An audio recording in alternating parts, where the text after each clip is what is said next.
In May 1943, Panzergrenadier Division Großdeutschland had more armoured vehicles than most full-strength panzer divisions.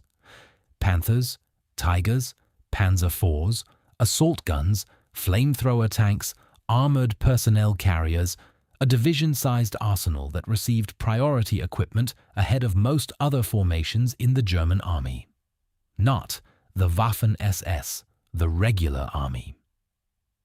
Großdeutschland was the Heer's answer to the SS's elite divisions, built and equipped to prove the old military establishment could field a unit just as formidable.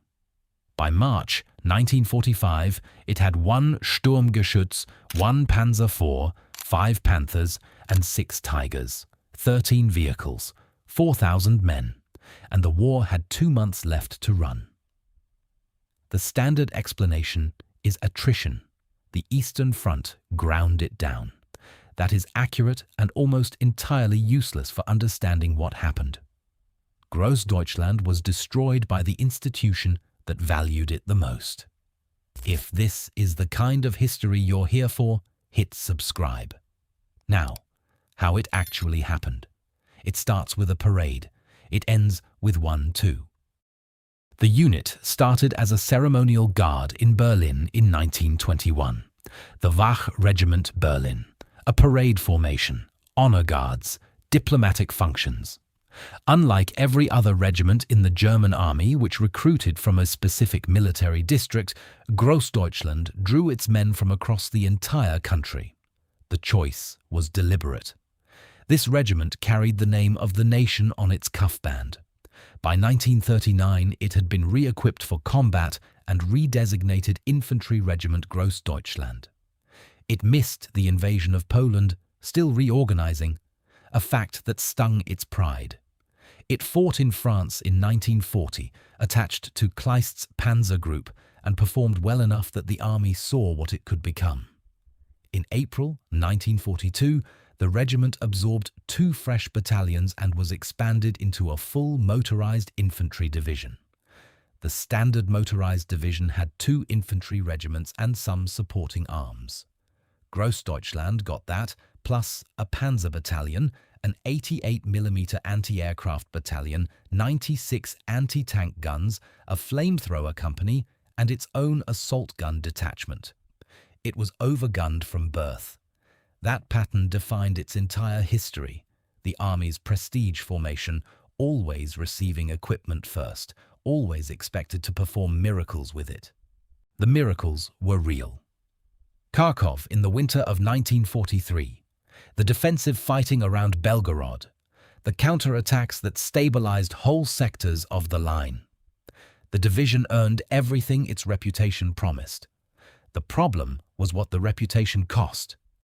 For Kursk, in July 1943, the army attached Panzer Brigade 10 to Großdeutschland, reinforcing the division with 200 brand-new Panther Ausführung D tanks, the most advanced armor Germany had ever fielded. The Panthers arrived 6 days before the offensive. No unit-level tactical training, no coordination exercises, radio sets untested because the assembly areas were too close to the front to risk transmissions. On the morning of July 5th, as the Panthers rolled toward their start lines, Panzergrenadiers watching from the roadside saw jets of flame belching from exhaust pipes. Fuel pump leaks and carburetor failures ignited engine compartments. 6 Panthers burned on the approach march before a single Soviet shell had been fired. By 8 that morning, 16 had broken down. A Soviet minefield south of Cherkasskoye immobilized 36 more in a single engagement.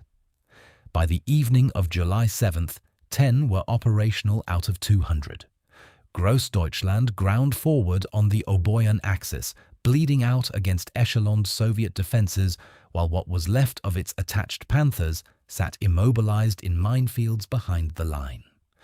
By the time the largest tank engagement of the war erupted at Prokhorovka to the east, Germany's most heavily armoured division had already been fought to a standstill somewhere else.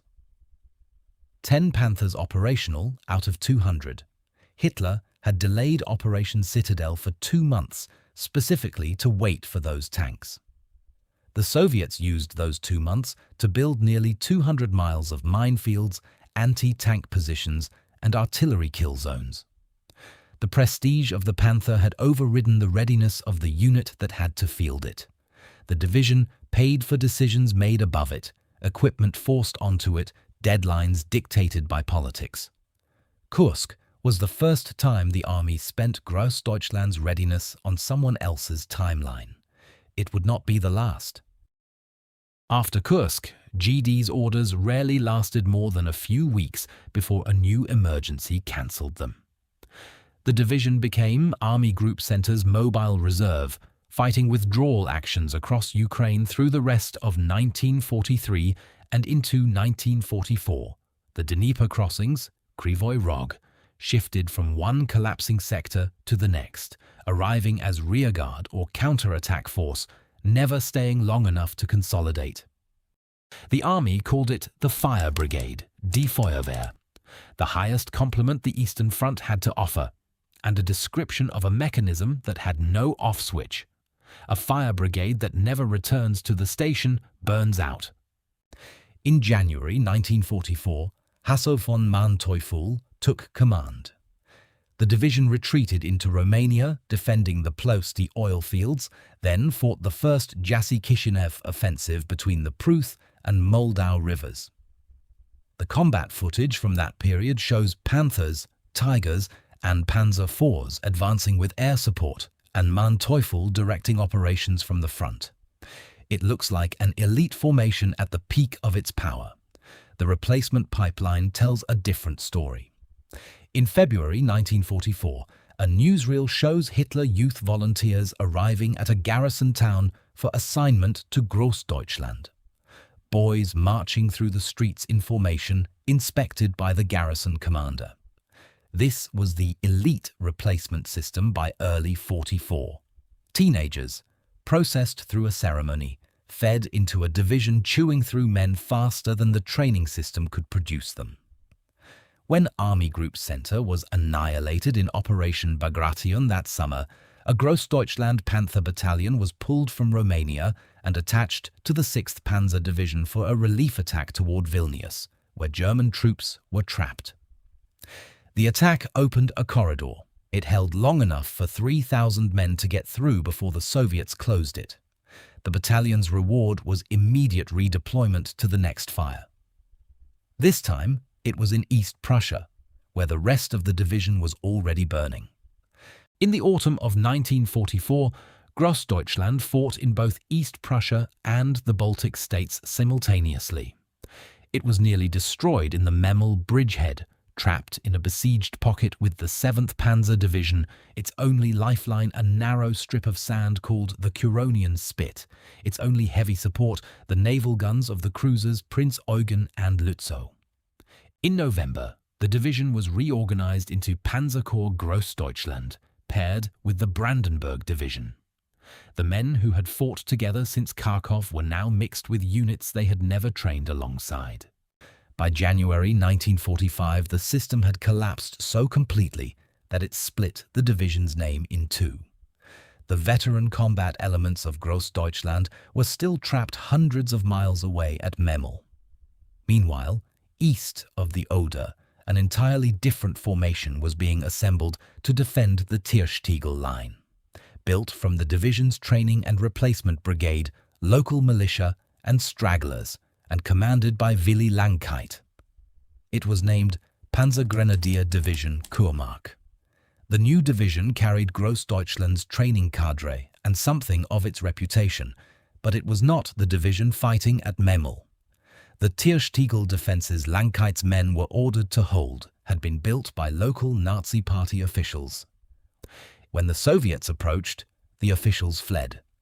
What they left behind was a few trenches and some dugouts. Langkeit improvised. His men raided training depots and factories, seizing whatever armoured vehicles they could find, some without turrets, some without guns, some running on charcoal gas because there was no fuel.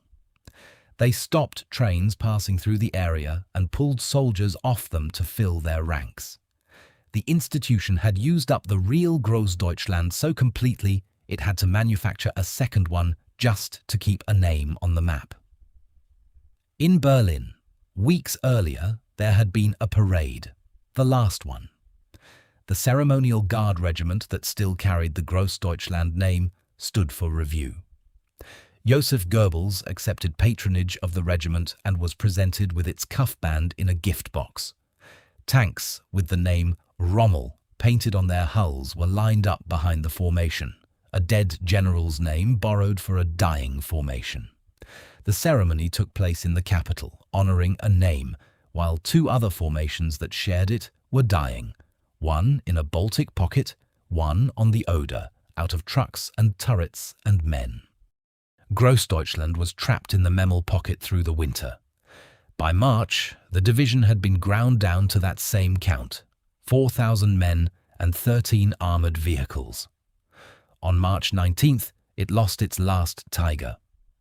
The remnants were evacuated by ferry from the collapsing bridgehead, landed at Pillau, and were fed straight back into combat.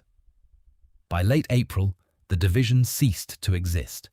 The survivors, 800 men, made it onto ferries across the Baltic, reached Schleswig-Holstein, and surrendered the colours of GD to British forces on May 9th. The majority never made it out. They surrendered to the Soviets and entered a captivity that for many of them lasted a decade. Every elite German division on the Eastern Front went through this cycle after 1943. The Leibstandarte, Das Reich, Totenkopf, all of them were used the same way, burned through the same mechanism, reconstituted from the same diminishing pool. Großdeutschland was not uniquely misused. The fire brigade doctrine was not a mistake applied to one division. It was the operating logic of an army that had more emergencies than it had reserves and no institutional willingness to let a sector fall in order to preserve a formation for the next one. The question that divides the people who study this is whether any alternative existed. One camp holds that preserving GD, pulling it off the line for full reconstitution after Kursk, after Romania, after Memel, would have produced a formation capable of making a difference in one decisive engagement in early 45. The opposing camp holds that by 1944, the Eastern Front had no single decisive engagement left to fight. Every sector was the decisive sector. Every week produced a new collapse that demanded the fire brigade. Pulling GD out of one emergency just meant another division died in its place. The division's total casualties across the war are estimated at 50,000. The unit that started as a guard regiment in Berlin and ended as 800 men on a ferry had been killed, rebuilt, and finally killed for good. By a system that loved it enough to use it for everything and never enough to let it rest.